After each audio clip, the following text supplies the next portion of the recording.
Good morning, good afternoon, and good evening, everyone. My name is Natalie Herlin, and welcome to another edition of Jack's Live. Joining me today, we have Dr. Lily Yao, Senior Scientist in Product Development in Sacramento, California, as well as Dr. Basile Siewe, joining us from San Diego, California. He's our Director of Business Development. Thanks to you both for being here today for our discussion. Today's topic, we're going to be discussing cancer immunotherapies, and specifically, we're going to talk about therapies that involve NK cells or natural killer cells. But before we get started, audience, this is for you. Please be sure to use that text box below. Send us a comment, ask us a question, and give us a shout out and let us know where you're viewing from today. We'll do our best to try and answer your questions during the live stream. If we can't get to it, we'll be sure to follow up with you afterwards. So as I mentioned, today we're talking about cancer immunotherapies, which are treatments that leverage your own immune system to fight cancer. And since we're going to be talking about ones involving natural killer cells, it seems like a good place to start is, what is a natural killer cell and what is their role in the immune system? Lily, could you get us started? Sure. So natural killer cells or NK cells are a type of lymphocyte that belongs to the innate immune system. They are the first line of our body's defense against a wide variety of normal cells like virally infected cells or cancer cells. NK cells are different from T lymphocytes in a way that they are ready to kill without any antigen prior sensitization. And they are not controlled by antigen specificity. They are named for this natural killing ability. NK cells express many receptors on the cell surface. Normally, the activity of NK cells is regulated by the balance of negative signals and positive signals NK cells receive. If you remove the strong negative no-killing signals, then you can get activated NK cells to kill the targets. NK cells are attractive target for cancer therapy because their power to eliminate stress and their rapid killing response. So just to add more color, more flesh to what you mentioned, so NK cells, as she rightly pointed out, they tend to exert their function without prior sensitization. And this activity is really contingent, again, as David pointed out, to a balance between inhibitory and activating signals. So inhibitory signals are proteins expressed by the body's own self, so we call those the self signals. And those relate to the NK cells, the signal not to kill the cell that expresses that protein or that signal. On the other hand, you have when the cells get due to DNA damage or stressed, cellular stress, malignant cells or viral infected cells, they also activate stress signals, which then relate to the NK cell activating signals to kill said stressed cells. And then, as Lily pointed out again, so NK cells, they tend to be the first line of defense, but they also complement T cell activity in the fact that when cells become virally infected or malignant cells, they tend to downregulate MHC class 1 to evade the immune system, immune surveillance by T cells.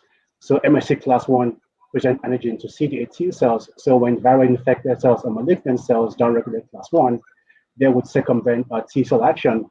But that again then reduces the inhibitory signal to the NK cell, which would make the NK cell to kill the cells which downregulate class 1.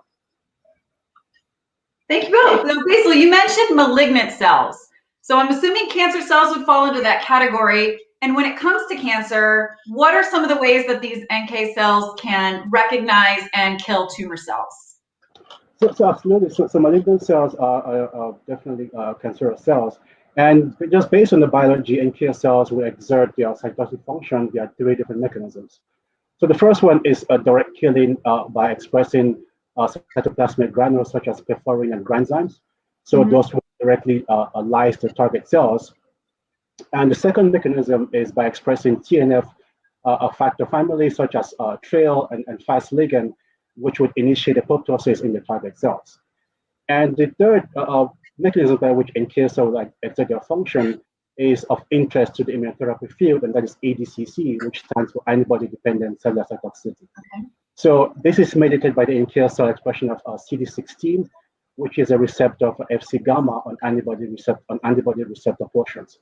So when antibodies bind their targets, the target becomes opsonized, and the NK cells would then bind on the Fc portion of that target and would eliminate the cells then which are targeted by that antibody.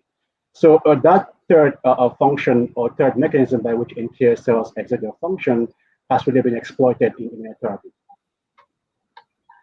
Now I'm going to put a pause for a second because I want to take a moment to say hello. We've got some shout outs in our audience. We have people tuning in from Boston, Nottingham, New York, more Californians, Saudi Arabia, Texas, Maine, Florida. Thank you all for being here today.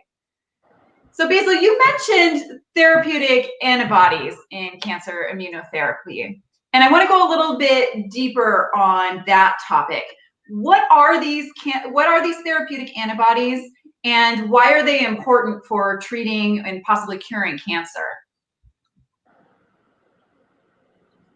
Lily, do you have anything to share about these therapeutic antibodies? Yeah, I can take this one. So therapeutic antibodies are engineered antibody to help the body to fight cancer. They are created to find specific antigens on cancer cells to destroy cancer cells via various mechanisms based on the design.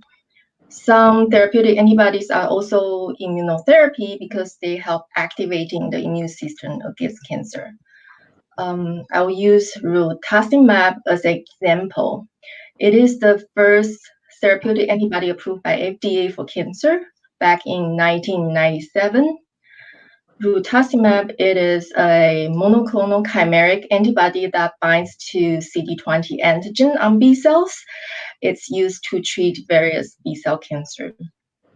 If you remember, Basile just mentioned in case tumor killing mechanism, one key mechanism of rituximab is to induce ADCC via the interaction between rituximab's human Fc region and the Fc receptor on the immune effector cells. It is still difficult to tease out what's happening in vivo for NK immunotherapies like rituximab. To improve the clinical efficacy, we really need to understand how the drugs remove tumor cells and use the information to develop new strategies. A major barrier to study cancer immunotherapy targeting NK cells is the lack of ideal in vivo models. Mm-hmm. Okay. So far we've talked a little bit about natural killer cells, their role in innate immunity, some cancer immunotherapies, including antibodies that are engineered to activate these NK cells and their killing mechanisms. And audience, I want to remind you as we're going through this discussion, if you have any comments or questions, please feel free to enter them in the text box and we'll try to address them right now during our live stream if you have questions for our speakers. So Lily, the last thing I heard you say was one of the challenges we have in studying the efficacy of antibodies like rituximab is that we're lacking an ideal model. And I'm wondering if you and Basile can expand on some of the challenges with current models, specifically if you have something like an antibody targeting ADCC or antibody-dependent cellular cytotoxicity. So yes, I could I'll take a crack at that. So primarily, when groups want to study ADCC mediated by NK cells, in vitro, it's relatively straightforward. It's what groups are used as a chromium-based assay. It's been around for a very long time. So that's a 2D assay. It's very well characterized in vitro. Or you could also do flow cytometry to look at NK cell activity as in terms of expressing granzyme interferon. Now, in vivo, it becomes a little bit challenging. As Lily mentioned, rituximab has really been the role model antibody that has been FDA approved in terms of immunotherapy. And just to elucidate on the structure of rituximab, so as Lily mentioned, it's a chimeric antibody. So the variable portion actually binds to the human CD20, so specific for human CD20. But the Fc portion is actually mouse, and that would bind mouse as well as human Fc gamma receptors. So when you now move to study the rituximab in vivo, groups of traditionally used immunocompromised mouse, which permit engraftment of B cell lymphoma cell lines such as Raji or Doddy cell lines. And then they could then easily assess efficacy because, as I mentioned, mouse and mouse effector cells, such as NK cells, macrophages, would also express the receptors that would bind rituximab and clear infected cells. So, but again, as Lily pointed out, if you want to increase the efficacy of an antibody such as rituximab, you want to say tease out the mechanisms by which it's doing its function. Is it ADCC mediated by NK cells? Is it macrophages? You really need to delineate this mechanism. So you need a system where you have even a compromised host, so for example, a mouse, and which permits engraftment of a human system and also engraftment of tumors such as B-cell lymphomas, which are the target for rituximab. So ideally, you need to have an immunocompromised host that would reconstitute human cells, such as CD34 hematopoietic stem cells, and also, as I mentioned, you would have the different cell populations. So based on Jax's work with the NSG mouse, so that's an immunocompromised host, we know those mice, you could easily reconstitute them with human cells, and they also could be engrafted with tumors. Now, we also know that in these mice, you have differentiation of different immune subsets. But then again, the mice that do not express the cytokines which are needed to drive something like NK cells. So NK cell differentiation and survival in hemostasis actually requires IL-15, which is one of those species-specific cytokines. So mouse IL-15 doesn't drive NK cell differentiation. So in a regular NSGs, you have the NK cells, they are there, but the frequencies are low, though they do exert their function, but really at low frequencies.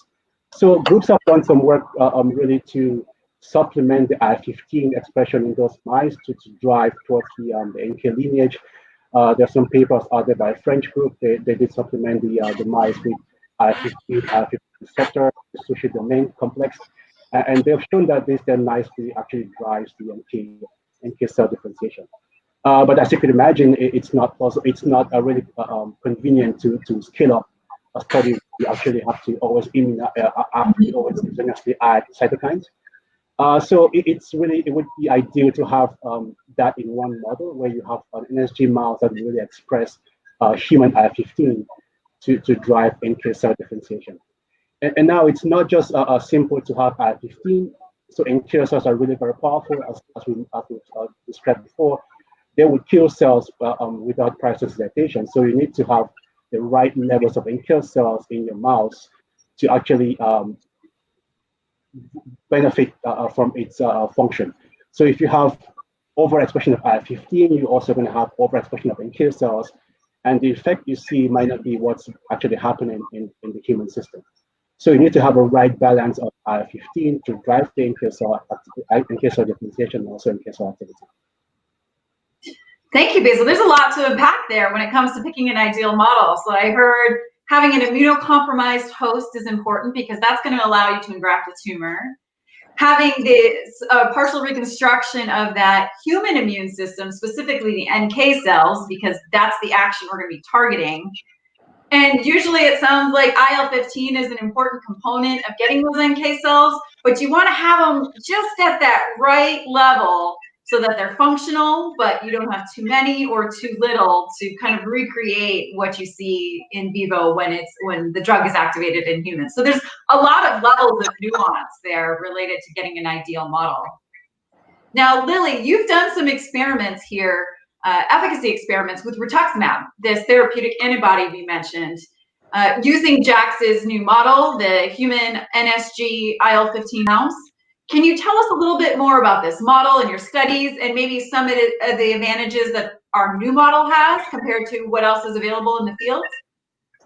Sure.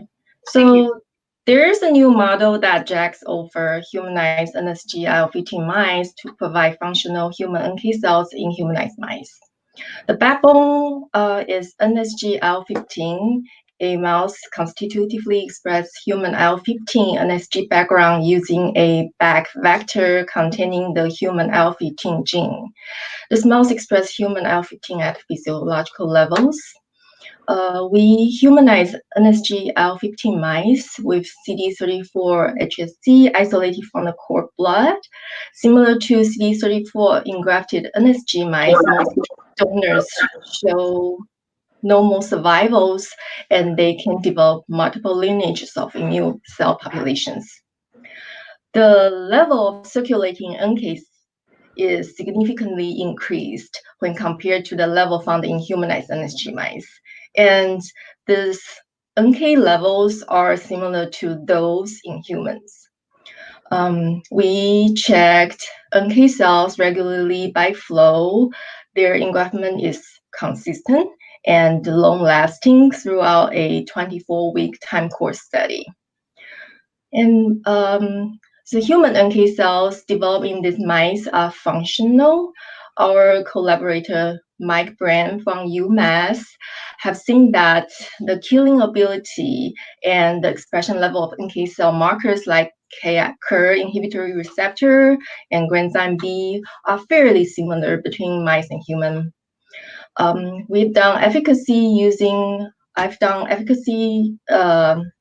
using rituximab in humanized IL-15 mice to show in vivo ADCC efficacy.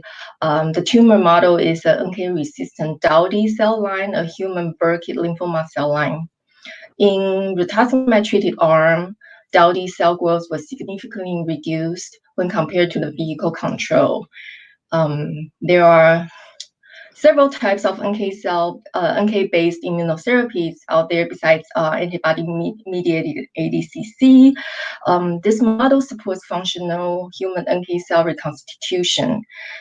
I think if your therapy depends on the use of NK cells, you can consider our new humanized mouse model.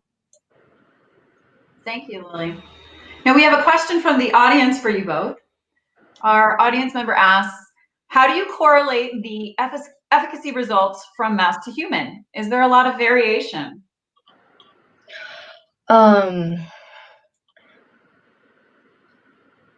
Yeah, based on our experience with other humanized mouse model, we do see variation, donor to donor variation to drug response. So the mechanism is not really known yet. But we do suggest that you want to use multiple donors and have a large sample size per arm for efficacy studies. Basil, do you have anything you'd like to add to this response? The question is, it's a bit of a question. It's more complex than I think one could answer right now. I'm not sure if they mean the response of rituximab in the correlation to human trials. Just mouse are not humans. Even though we do reconstitute the immunocompromised mice, we have a partial immune system. And to really compare apples to apples, one would need to kind of do what some groups would call a co-trial. So you would have folks on a drug, might be a rituximab-like drug in a clinical trial, and then kind of use their cells to humanize a mouse and then compare the response. That would really be an apples-to-apples comparison. Mm-hmm. If not even among humans, we know humans tend to be the most variable of subjects. So I would definitely expect some variability, which is why we always recommend when we do experiments in vivo with the humanized mice to also include more than one donor just to account for that variability. Okay, thank you both. Well, unfortunately, we are out of time for today. So if we weren't able to answer your question, we will follow up with you. But good news, everyone. We're going to continue these discussions on Monday. We're hosting a scientific sessions Monday, May 11th. This is sponsored by Jax. Lily will be one of the speakers at this session, and she'll be talking more about this NSG IL-15 mouse, among other research topics. And if you're interested in viewing the agenda and registering for the event, please check out the link that is here in the post to our Jax Trailblazing in Oncology page. There you'll be able to review and register, and we hope to see you again on Monday. So thank you again for tuning in today for this another edition of Jax Live. Thank you, Lily and Basil, for being with us and sharing your knowledge and expertise. And I wish everyone a good morning, a good afternoon, and a good evening. Bye. Bye.